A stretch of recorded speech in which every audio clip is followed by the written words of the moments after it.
নয়াপল্টনে বিএনপির র্যালিতে নেতাকর্মীদের ঢল। জুলাই গণ অভ্যুত্থানের প্রথম বর্ষপূর্তিতে রাজধানীর নয়াপল্টনে বিএনপি বিজয় র্যালিতে নেতাকর্মীদের ঢল নেমেছে। বুধবার ৬ আগস্ট বিকেলে নয়াপল্টনে দলের কেন্দ্রীয় কার্যালয়ের সামনে থেকে র্যালি শুরু হওয়ার কথা রয়েছে। কর্মসূচি ঘিরে ঘণ্টা দেড়েক আগে থেকে সেখানে জড়ো হতে শুরু করেছেন দলটির নেতাকর্মীরা। মাথায় নানা রঙের ক্যাপ পরে হাতে জাতীয় ও দলীয় পতাকা নিয়ে নয়াপল্টনে হাজির হয়েছেন নেতাকর্মীরা। বিএনপির অনেক নেতাকর্মী মিছিল নিয়ে এসেছেন। রাজধানীর বিভিন্ন এলাকা ছাড়াও ঢাকার আশপাশের জেলাগুলো থেকেও এসেছেন অনেকে। এতে আশেপাশের রাস্তায় যানজটের সৃষ্টি হয়েছে।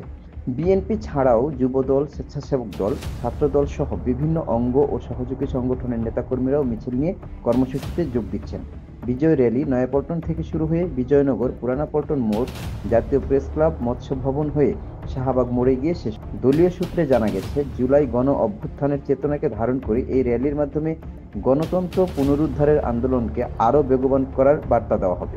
ফ্যাসিস্ট হাসিনার পতনের পরে ৬ আগস্ট বিএনপি উদ্যোগে যে র্যালি, বিজয় র্যালি ঘোষণা করেছে, আমরা বাংলাদেশ জাতীয় দলের অঙ্গ সংগঠন সহ সকল নেতৃবৃন্দ আমরা আজকে বিজয় র্যালিতে অংশগ্রহণ করব।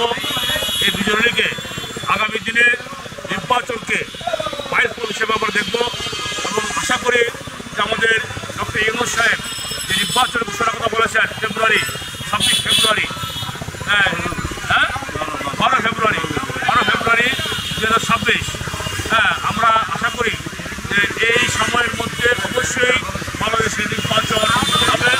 সেখানে আমাদের নেতা জনাব তারেক সাহেব বলেছেন, দিল্লি নয়, পিন্ডি নয়, অন্য কোনো দেশ, সবার আগে বাংলাদেশ। দেশ যাবে কোন পথে? ফয়সালা হবে রাজপথে। ঠিকই এই ৫ই আগস্টের এই শেখ হাসিনার পতনের মূল লক্ষ্য ছিল রাজপথ, এবং রাজপথের মধ্যে দিয়ে হাসিনা পতন হয়েছে।